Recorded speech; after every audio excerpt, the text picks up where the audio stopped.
বড়ই অদ্ভুত বিষয়। কারো জীবনে ভালোবাসা আসে অনেক কাঠখড় পুড়িয়ে, আবার কারো জীবনে হঠাৎ করেই চলে আসে ভালোবাসার এক বিশাল সম্ভার। আসলে যারা ভালোবাসা খুঁজে বেড়ায় তারা অযথাই খুঁজে খুঁজে হয় হয়রান। ভালোবাসা আসে হঠাৎ করেই, এসে রাঙিয়ে দিয়ে যায় পুরো জীবনটাকে। রঙিন সে জীবনটা ভরে যায় ভালোবাসার রঙে, যে রং দেখতে হয় মনের চোখ দিয়ে, উপলব্ধি করতে হয় অনুভূতির স্পর্শে। এভাবেই হঠাৎ করে ভালোবাসা এসে রাঙিয়ে দিয়েছিল দুটো মানুষের জীবন। অনুভূতি শূন্য জীবনে নিয়ে এসেছিল ভালোবাসার উত্তাল ঢেউ। পরন্ত বিকেলে বাস চলেছে আপন গতিতে। দুপাশের সারি সারি গাছপালা পেছনে ফেলে ছুটে চলেছে নিজ গন্তব্যে। সেই বাসেরই মাঝখানের সারিতে পাশাপাশি বসে রয়েছে আকাশ ও নীলিমা, সদ্য বিয়ে হওয়া নবদম্পতি।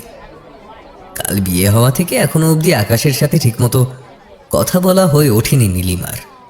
বলবেই বা কি করে, সুযোগই হয়ে ওঠেনি। লোকটা এমনিতে দেখতে বেশ আছে, নীলিমার ভালোই লেগেছে, কিন্তু তবুও কেমন যেন। না হলে বিয়ের পরদিনই কেউ এভাবে নতুন বউকে নিয়ে কাজের জায়গায় ফেরে? নীলিমার শাশুড়ি মা এত করে বলল, শুনলই না। বাসে ওঠার আগে নীলিমার সাথে দরকারি কথা বললেও বাসে ওঠার পর থেকে আকাশ কোনো কথা বলেনি। একদম চুপচাপ বসে ফোনে কি যেন করছে, হয়তো কোনো জরুরি কাজ। নীলিমাও নিজে থেকে কিছু বলে তাকে বিরক্ত করতে চাইল না। নীলিমা বিয়ের আগে আকাশকে দেখেনি। নীলিমাকে দেখতে এসেছিলেন আকাশের মা আর কিছু আত্মীয় স্বজন। আকাশের তখন ছুটি ছিল না। সম্বন্ধটা নীলিমার বাবাই ঠিক করেছিলেন, তার উপর কথা বলার সাধ্য কারণ নেই। ভালো ঘর, ছেলে বিসিএস ক্যাডার, এমন সম্বন্ধ কি আর হাতছাড়া করা চলে? যদিও নীলিমার বিয়ের আগে প্রেম ভালোবাসা ওসব কিছুই ছিল না, তবুও বিসিএস ক্যাডার শুনেই কেমন মন ভাঙা একটা ভাব চলে এসেছিল তার ভেতর। চলন্ত বাসের জানলা দিয়ে বাইরে প্রকৃতি দেখতে দেখতেই মনে পড়ে গেল বিয়ের আগের রাতে রুনু আর তার কথোপকথন। জীবনে কি এমন পাপ করেছিলাম বলতো রুনু? শেষমেশ কিনা কপালে বিসিএস ক্যাডার বর। মানছি সরকারি চাকরি, ভবিষ্যৎ উজ্জ্বল, আমার জীবনও সেট, তাই বলে বিসিএস ক্যাডার? না জানি কেমন দেখতে সে। এই সবাই যে বলে বিসিএস ক্যাডার মানে টাক মাথা ভুঁড়িওয়ালা লোক, এমনটা হলে আমার কি হবে রে? এর থেকে তো প্রেম করে পালিয়ে বিয়ে করাই ভালো ছিল। উদাস ভঙ্গিতে কাঁদো কাঁদো মুখে রুনুর দিকে প্রশ্নটা ছুঁড়ে মারল নীলিমা। বয়স 24-এর অত্যন্ত সুন্দরী এক তরুণী। এই শোন নীলু, একটা মানুষকে না দেখে কিভাবে তুই তার সম্পর্কে এত কিছু ভাবছিস বলতো? আর তাছাড়া বিসিএস ক্যাডার মানেই যে সে বুড়ো, এ কথাটা কে বলেছে তোকে? তাছাড়া আন্টির কাছে তো শুনলাম ছেলের বয়স এই 26-27 হবে, চাকরিতে জয়েন করেছে মাত্র 1 বছর হয়েছে। আর তাছাড়া তুই তো ভালো করেই জানিস আঙ্কেলের ওপর কথা বলার সাহস তোদের পরিবারের কারোরই নেই। আর দেখ, আঙ্কেল তো আর তোর জন্য খারাপ সম্বন্ধ আনবে না বল।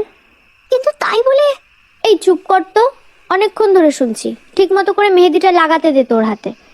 আর কাল না তোর বিয়ে, তোর যদি এতই সমস্যা থাকে তো আমাকে বলে দে, আমি তোর জায়গায় বসে যে বিয়ে করে নিচ্ছি। নীলিমা আর কিছু বলল না, আনমনে তাকিয়ে থাকলো খোলা জানলার বাইরে। চাঁদটাকে আজ বেশি উজ্জ্বল দেখাচ্ছে, যেন নীলিমার এই অবস্থা দেখেই সে আজ হাসছে, চারিদিক জ্যোৎস্নার আলোয় আলোকিত করে।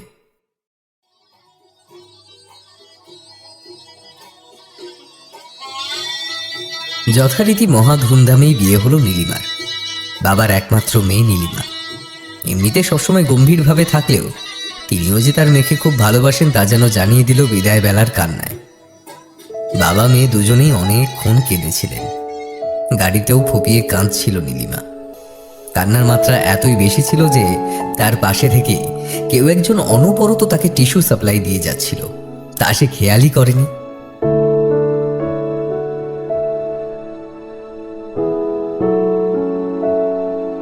নীলিমা, নীলিমা, এই যে শুনছো? ঘুম ভাঙল নীলিমার। চোখ মেলে তাকাতে একরকম কারেন্ট শক খাওয়ার মতো অবস্থা তার। কে আপনি? আমার ঘরে আপনি কি করছেন? তড়িৎ গতিতে উঠে বসে প্রায় চেঁচিয়েই উঠল নীলিমা।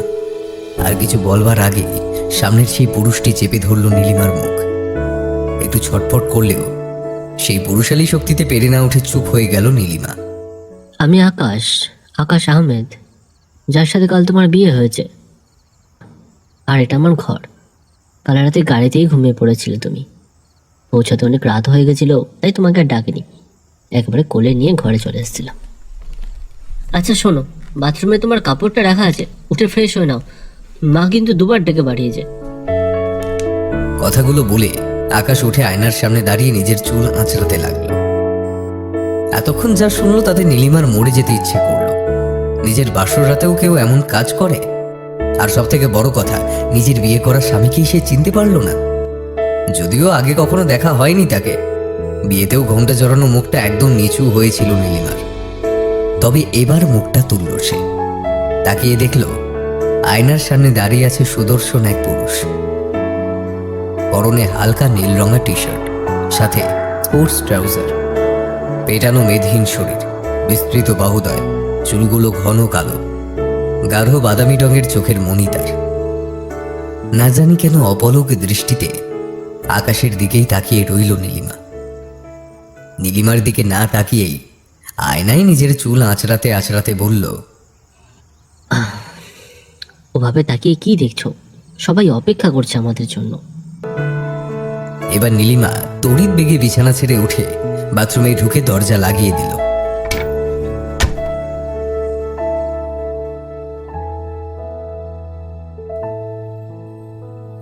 কল্পনার জগতে ছেদ ঘটল আকাশের ডাকে।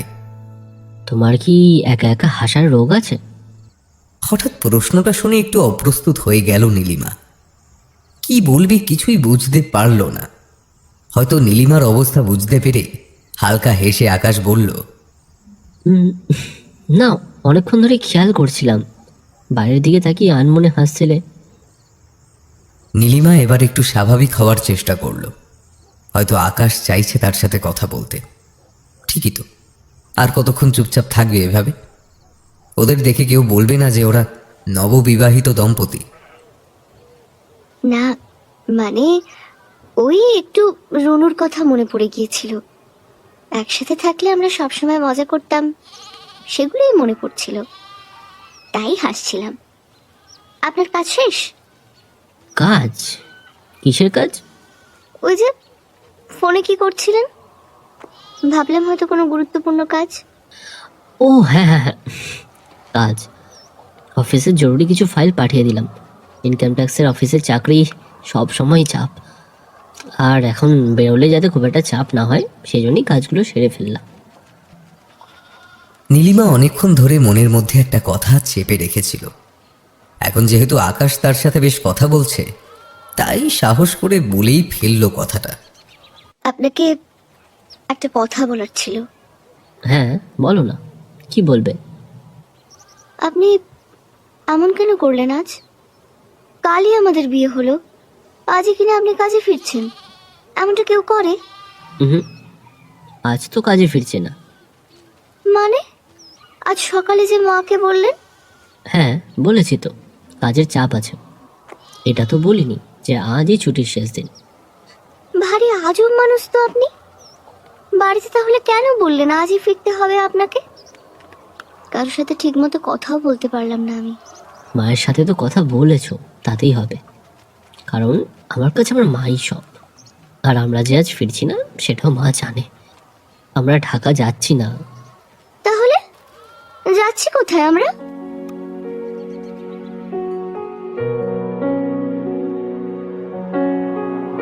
বাস চলছিল ফাঁকা রাস্তা দিয়ে নির্দ্বিধায়। জানলা দিয়ে আসা বাতাস নীলিমার চুলগুলো এলোমেলো করে দিচ্ছিল বারবার। সব বাধা পেরিয়ে তাদের দুজনের গন্তব্যে পৌঁছে দেওয়াটাই যেন আজ বাসটির একমাত্র উদ্দেশ্য হয়ে উঠেছে। পাহাড়ের উঁচু নিচু আঁকা বাঁকা রাস্তা দিয়ে যাওয়ার সময় প্রতিটা মুহূর্তে শিহরণ অনুভব করেছিল নীলিমা। এতদিন যা ছিল তার স্বপ্ন ও কল্পনা, আজ যেন সব বাস্তবে ঘটছে তার চোখের সামনে। দুপাশের পাহাড়গুলো যেন স্বাগত জানাচ্ছে তাদের মেঘের রাজ্যে হারিয়ে যাওয়ার জন্য।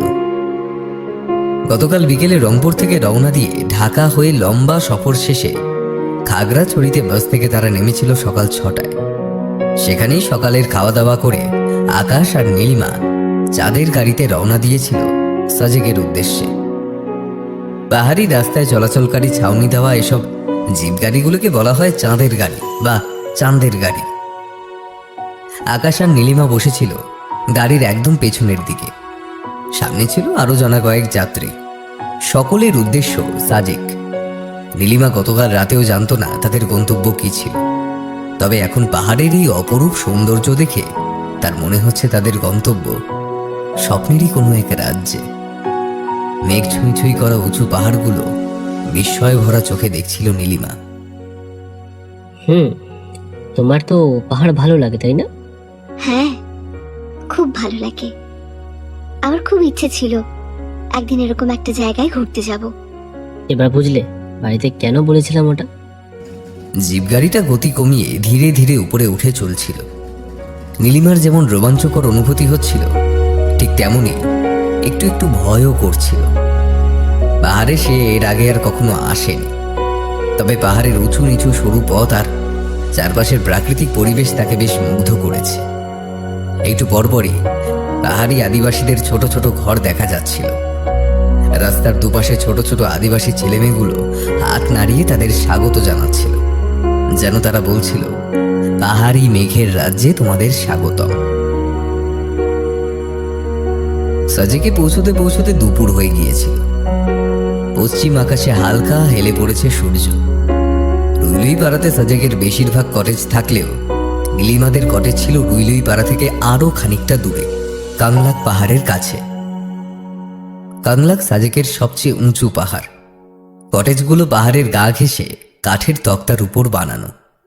রুইলুই পাড়ার শখানেক কটেজ থাকলেও তারা যেখানে ছিল সেখানে 5-6টার বেশি কটেজ নেই। কটেজের ভেতরে ঢুকে কাঠের বারান্দায় দাঁড়িয়ে অবাক চোখে চারিদিকটা দেখছিল নীলিমা। যত দূর চোখ যায় শুধু উঁচু নিচু ছোট বড় পাহাড়, চারিদিক সবুজে ঘেরা। নীলিমার শুধু একটা কথাই বারবার মনে হচ্ছিল, এর থেকেও কি সুন্দর কিছু হয়। মেঘগুলো সাদা তুলোর মতো উঠছিল।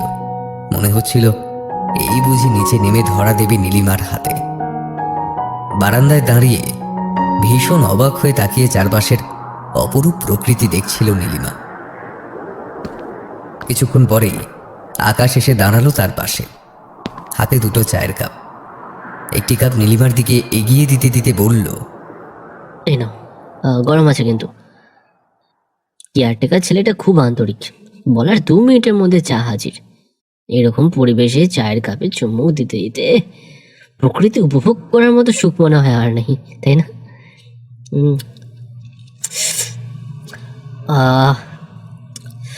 আমার এখনো বিশ্বাস হচ্ছে না, জানেন তো। মনে হচ্ছে সব স্বপ্নে দেখছি। এই বুঝি ঘুম ভেঙে যাবে আর স্বপ্নটাও হারিয়ে যাবে আমার থেকে অনেক দূরে। বোঝা গেল যে দিনের বেলাতেও জেগে জেগে স্বপ্ন দেখার অভ্যাস আছে তোমার। এটা স্বপ্ন নয়, এটা বাস্তব মিস নীলিমা। ও সরি, এখন তো আপনি মিসেস। হ্যাঁ, মিসেস আকাশ আহমেদ। এমন সময় দরজা ধাক্কানোর আওয়াজ হলো। দরজা খুলতেই দেখা গেল কটেজের কেয়ারটেকার ছেলেটা তাদের দুপুরের খাবার নিয়ে এসেছে। ক্ষুধার্ত তারা দুজনেই, তাই সময় নষ্ট না করে দুজনেই খেতে বসে গেল।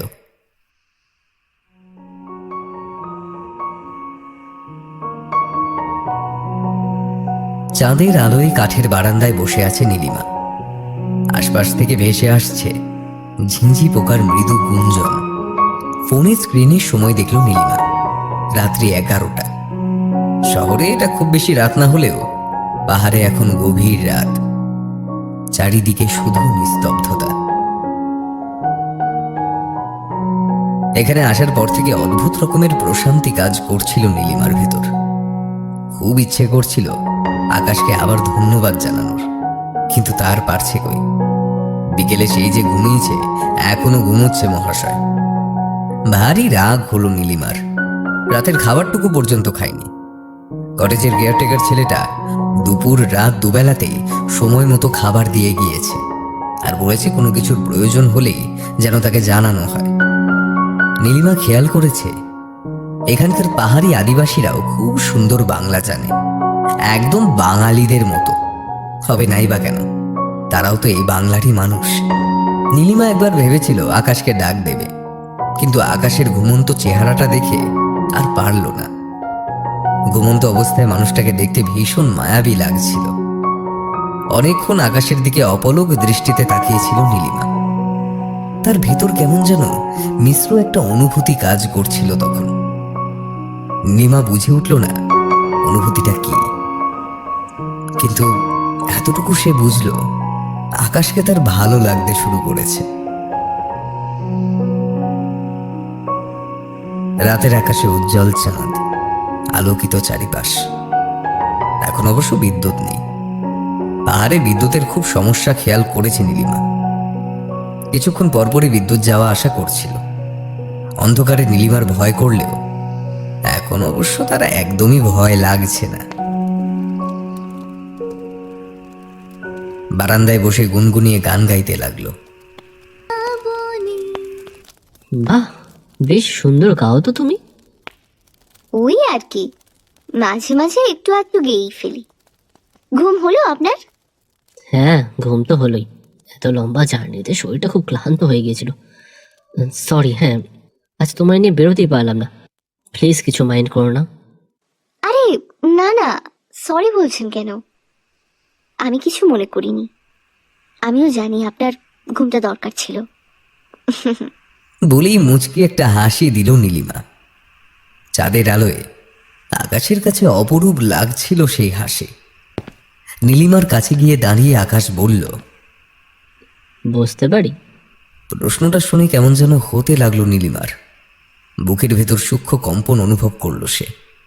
ধীর কণ্ঠে কোনো মতে বলল, হ্যাঁ, বসুন।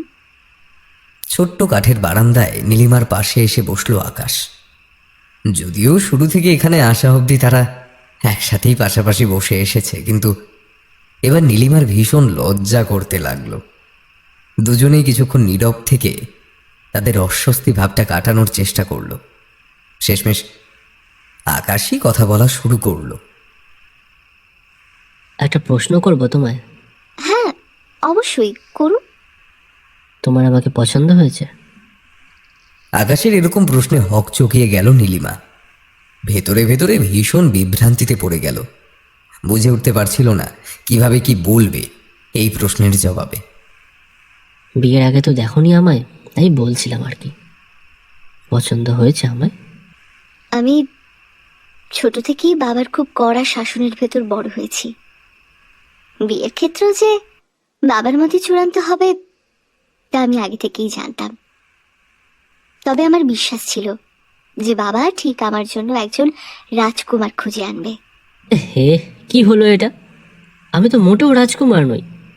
তাহলে কি তোমার বাবা রাজকুমার খুঁজে না পেয়ে তোমার সাথে আমার বিয়ে দিয়ে দিল? কথাটা শুনেই হেসে ফেলল নীলিমা।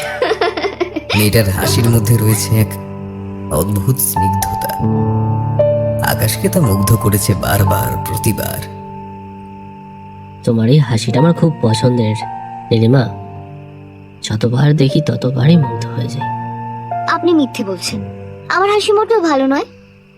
ওয়েট ওয়েট, এক সেকেন্ড। কি বললেন আপনি? কিছু কি ভুল বলেছি? আপনি এইমাত্র কি বললেন? যতবার দেখি মানে? আপনি তো আমায় বিয়ের আগে দেখতে আসেননি। বিয়েতেও আপনার সাথে ঠিকভাবে কথা বলার সুযোগ হয়নি। তাহলে এর আগে কিভাবে দেখলেন আমার হাসি? জানতে চাও? জি। একটু বসো, আসছি। আকাশ উঠে ঘরের ভেতর ঢুকলো। ঠিক 2 মিনিটের মাথায় হাতে কিছু একটা নিয়ে এসে নীলিমার দিকে এগিয়ে দিয়ে বলল, ঠান্ডা বাইরে, এই নাও, এটা তোমার জন্য। হাত বাড়িয়ে নিল নীলিমা। রঙিন কাগজে মোড়ানো জিনিসটা হাতে নিয়ে বুঝলো বই জাতীয় কিছু একটা হবে। সেই অনুমানেই রঙিন কাগজটা খুলতে যাবে, এমন সময় আকাশ থামিয়ে দিয়ে বলল, এখন না, যখন বলবো তখন খুলবে। কে এটা? জানবে, তার আগে আমি তোমায় কিছু বলতে চাই। নীলিমা খুব আগ্রহ নিয়ে আকাশের দিকে ফিরে তাকালো। বড় একটা শ্বাস নিল আকাশ।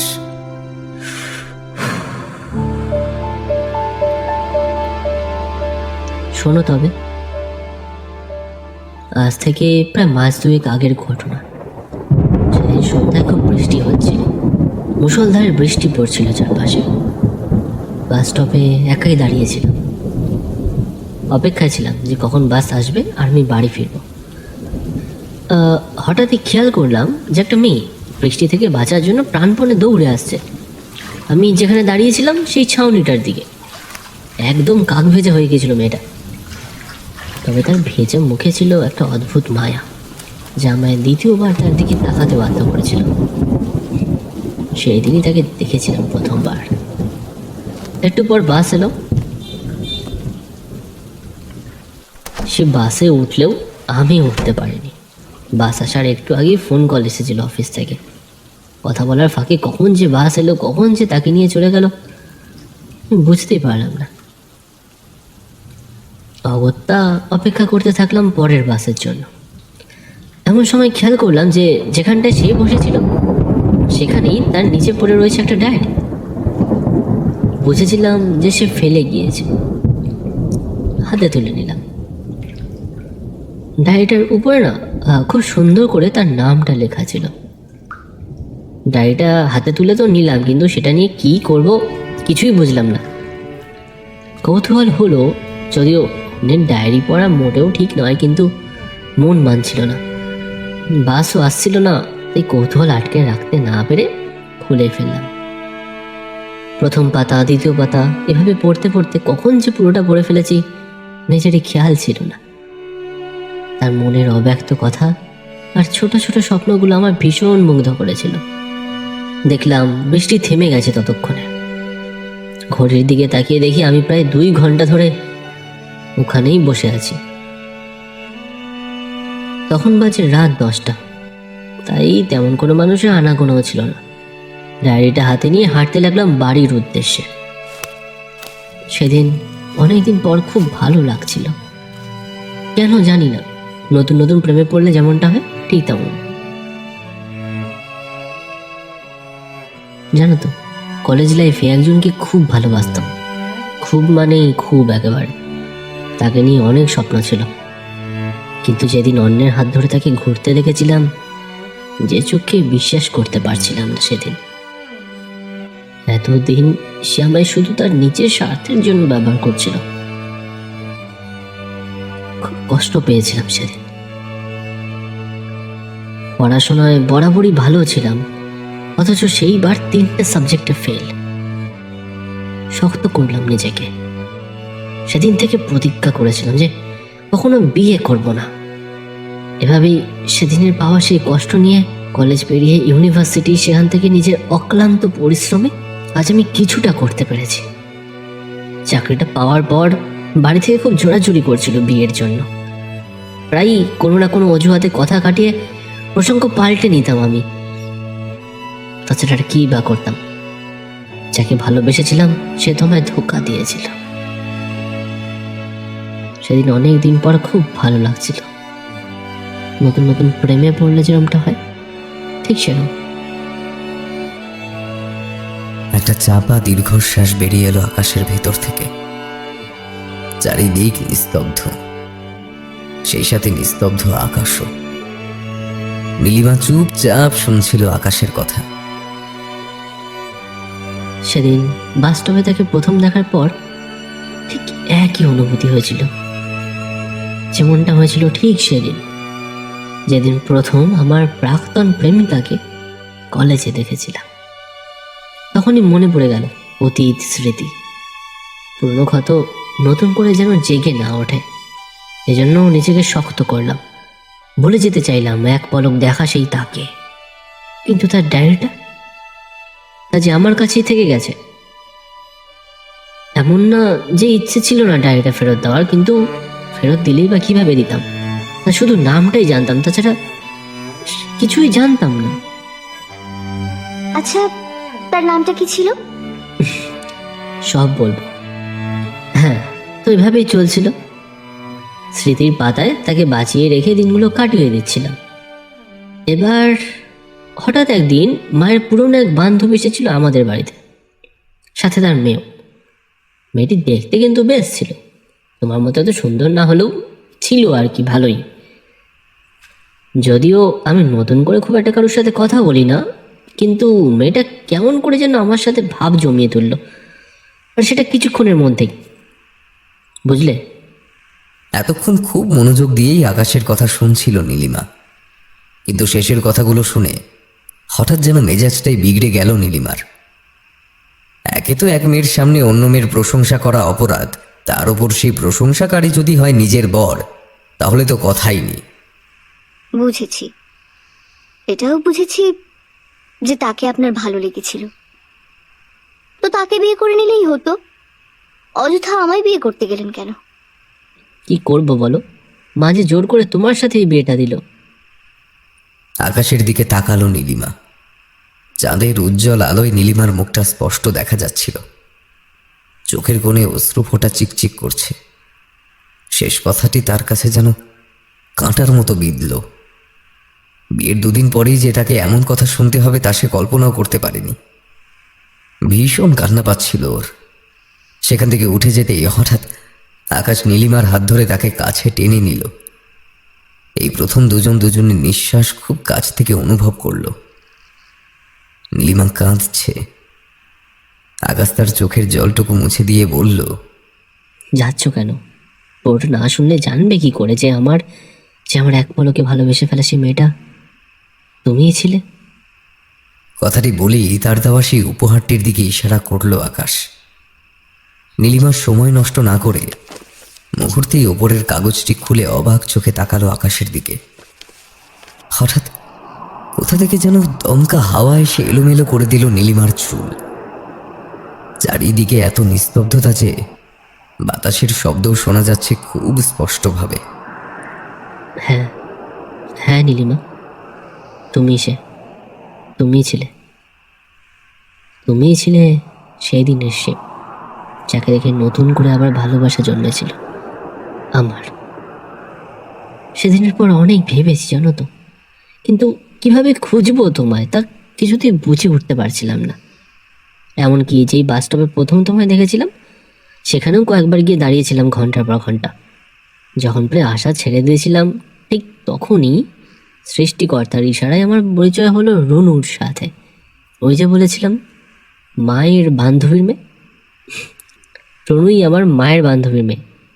কোথায় কোথায় বলে ফেলেছিলাম আমি তোমার কথা, ওকে তোমার ফেলে যাওয়া ডায়েরিটার কথা।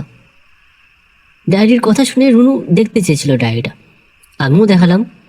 আর তারপরে কি হলো সেটা তুমি বুঝতেই পারছো। বিস্ময় ভরা চোখে নীলিমা তাকিয়েছিল আকাশের দিকে। উনি যা বলছেন তা কি সত্যি? সত্যি যদি হয় তাহলে রুনু কেন বিয়ের আগে বলেনি তাকে? এমন সময় পাশ থেকে নীলিমার ফোন বেজে উঠল। হাতে নিয়ে দেখল রুনুর কল। রিসিভ করতেই ওপাশ থেকে রুনু বলল, কি জানে মান, চাঁদনি রাতে পাহাড় চূড়ায় বর্ষাতে কেমন কাটছে এ সময়। এই মা, বিরক্ত করে ফেললাম না তো? দেখা হোক একবার, তোর খবর আছে। খবরদার আমার সাথে কথা বলবি না আর। আচ্ছা বাবা, ঠিক আছে ঠিক আছে, একটু না হয় বিরক্তই করলাম তোকে, তাই বলে এত রাগ? বলেই হাসতে হাসতে ফোনটা কেটে দিল রেনু। রাগে গজগজ করছে নীলিমা। পাশ থেকে আকাশের হাসির শব্দ যেন তার রাগের মাত্রা আরো একগুণ বাড়িয়ে দিল। বেশ কিছুক্ষণ চুপচাপ আছে দুজন। পাশাপাশি বসে থেকেও কেউ কারোর সাথে কথা বলছে না ঠিকই, কিন্তু তবুও নীলিমার বেশ লাগছিল। এক অন্যরকম অনুভূতি যা সে ফিরে পেতে চায় বারবার। নীলিমা আগে কখনো প্রেমে পড়েনি। আসলে প্রেমে পড়া যে কি তা সে কখনো উপলব্ধি করতে পারেনি, কিন্তু আজ কেন যেন তার মনে হচ্ছে এটাই বুঝি প্রেমে পড়া। তবে কি সে আকাশের প্রেমে পড়েছে? এই প্রেম করবে আমার সাথে? আকাশের কিছু কিছু প্রশ্নে খুব অবাক হয় নীলিমা। কেমন করে যেন মানুষটা তার কথাগুলো জেনে ফেলে। প্রেম করতে হয় বিয়ের আগে, আমাদের তো বিয়ে হয়েই গেছে। হ্যাঁ, তো বিয়ের পর কি মানুষ প্রেম করতে পারে না? তাছাড়া মানুষ আগে প্রেম করে, তারপর বিয়ে করে, তারপর তাদের প্রেমটা পূর্ণতা পায়। হ্যাঁ মানছি, আমরা আগে বিয়ে করেছি, আর এবার না হয় প্রেমটাও করলাম, তাহলেই তো আমাদের বিয়েটা পূর্ণতা পাবে নাকি? হুম, ঠিক আছে, ভেবে বলবো প্রেম করব কি না। এটাও ভেবে বলতে হবে? হ্যাঁ, ভাবতে হবে। মেয়েদের অনেক কিছুই ভাবতে হয়, আপনি বুঝবেন না। আচ্ছা শুনুন, কখনো যদি হঠাৎ সে ফিরে আসে আপনার জীবনে, কি করবেন তখন? ফিরে যাবেন তার কাছে, আমায় ছেড়ে চলে যাবেন, তাই না? বাচ্চাদের মতো কথা বলছো কেন? হ্যাঁ, বাচ্চাই তো। বুড়ো নাকি আপনার মতো? আমি মোটেও বুড়ো নই, ওকে? আমি যা জিজ্ঞেস করছি সেটা আগে বলুন, ছেড়ে যাবেন আমায়? আমার জীবনে তার অস্তিত্ব এখন প্রায় বিলীন, আমার পুরোটা জুড়ে। নীলিমা উত্তরে কিচ্ছু বলল না। আকাশের কাঁধে মাথা রেখে তার হাতটা শক্ত করে জড়িয়ে ধরল। ঠান্ডা শীতল বাতাস তাদের দুজনকে হালকা স্পর্শ করে হারিয়ে গেল দূর পাহাড়ের মাঝে। আকাশে খুব সূক্ষ্ম নীল আভা বোঝা যাচ্ছে, হয়তো ভোর হতে আর মাত্র খুব অল্প সময়ের অপেক্ষা। নীলিমার জীবনের সব থেকে সুন্দরতম রাত বুঝি এটি। সে খুব করে চাইছিল রাতটুকু এভাবেই থেকে যাক, স্থির হয়ে যাক সময়। এমন রাতগুলো কেন থেকে যায় না সারা জীবন? কেন থাকে না এসব রাত? দুজন মানুষের ভালোবাসা শুরুর প্রথম অনুভূতিগুলোর সাক্ষী হয়ে